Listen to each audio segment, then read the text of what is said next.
can explain why I'm asking We'll for a call vote. for a vote first, and Mr. then President, we'll allow. Mr. President, under the rules, I can explain why I'm calling for a vote first, so that I can convince them to vote for me.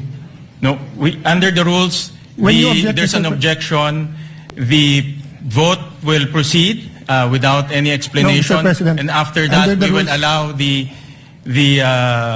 gentleman from Taguig to explain his vote. Mr. President, So we call for Mr. President, a division of the President. House.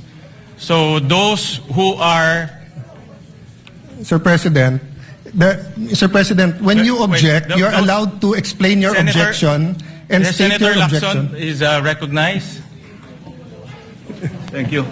Your Honors, pursuant to Rule 2 of the Rules of Procedures on Impeachment Trials, as amended, I move to elect Senator Judge Francis Joseph Guevara Escudero as the presiding officer of this impeachment court.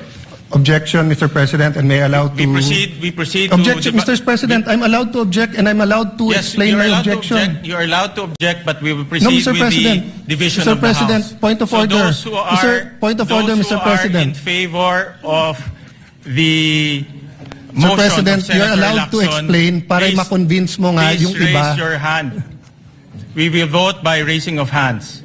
So those who are in favor of the motion of Senator Lacson electing Senator Chis Escudero as the presiding officer, please raise your hand.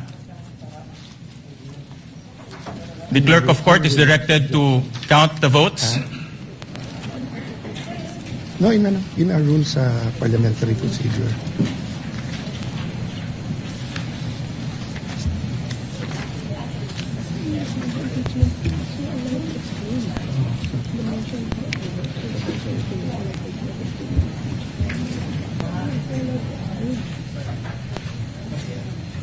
How many? How many? Explain my vote, Mr. President. Hold on. Allow the chair to make a ruling. Those who are against to the motion of Senator Lacson electing Senator Chis Escudero as the presiding officer, please raise your hand.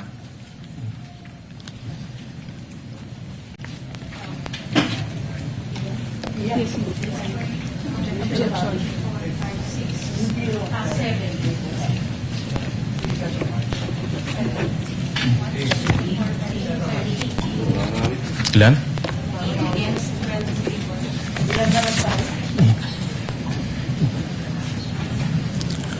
The official count is 12 in favor, 8 against. The majority, those who are in favor, has it. Mr. President, The court resolves to elect Senator Chis Escudero as presiding officer of the impeachment court. The duly elected presiding officer shall, under the same oath taken on May 18, 2026, immediately assume and exercise all powers, functions, duties, and prerogatives pertaining to or vested in a person presiding over the impeachment trial under the rules of procedure on impeachment trials, as amended, and shall give full effect to the powers inherent to the courts under Rule 135, Section 5 of the Rules of the Court. Mr. President, may I now explain my vote? You're allowed to explain your vote. You Mr. have 2 President, minutes. first of all, we cannot violate the Constitution. We put the whole impeachment trial at risk here. What Senator Tito Soto, former Senate President, what his staff did not tell him is that there is such a thing as procedural due process, and that who presides goes into due process and fairness. The Latin term that he mentioned was for enumerations.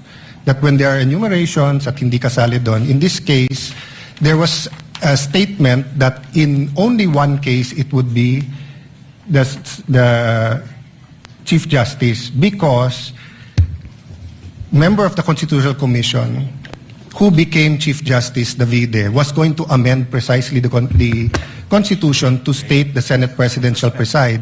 But upon explanation by the sponsor that it is understood that it is the Senate President, then it should be the Senate President. And dun sa sinabi ni Senate President Soto that ang gusto ng tao ay mag-umpisa na, precisely, kanina pa dapat tayo nag-umpisa kung nag-preside ang Senate President. Secondly, this is when you have threshold issues, issues that go into due process fairness. If we're going to say that ang gusto ng tao i-convict na lang, then let's just blurt it out. Now, if we're going to say we want a fair trial, let's make sure that every aspect of this trial is fair. So that's why, Mr. President, if you read the rules, the presiding officer shall have the power to make an issue by himself or by the Secretary of the Senate all orders, mandates, writs, authorized by these rules of the Senate, and make and enforce such other regulations, orders, premises that the Senate may authorize or provide. Nandito din, Mr. President, that the Senate President may by himself, or bottom line, Mr. President, pwedeng mag-decide ang Senate President o sa atin. And Mr. President, there are issues that goes into fairness. You know, the AMLA will be a witness here. And I have information that the 20 years AMLA records of Senator Escudero and his credit cards and bank accounts were all opened up in the office of the Senate President, where members of the Blue Ribbon Committee was here. Then we're going to ask him to preside.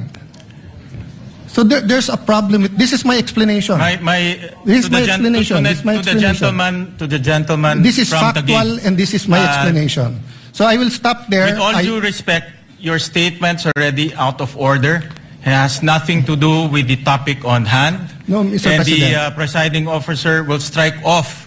It has the- all to do with this. will strike off It has all to do. the I do not, statements Mr. President, pertaining to Senator Mr. Escudero. President, kaibigan ko si I Senator direct the Escudero. stenographers to I strike don't off doubt these him. statements. He is the victim here.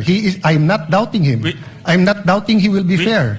I am saying, We do we want will a fair suspend trial the or not, session Mr. for a few President? minutes to request the presiding officer, Senator Chis Escudero, to ascend the rostrum. Session Mr. suspended. President, on this issue, still on this issue,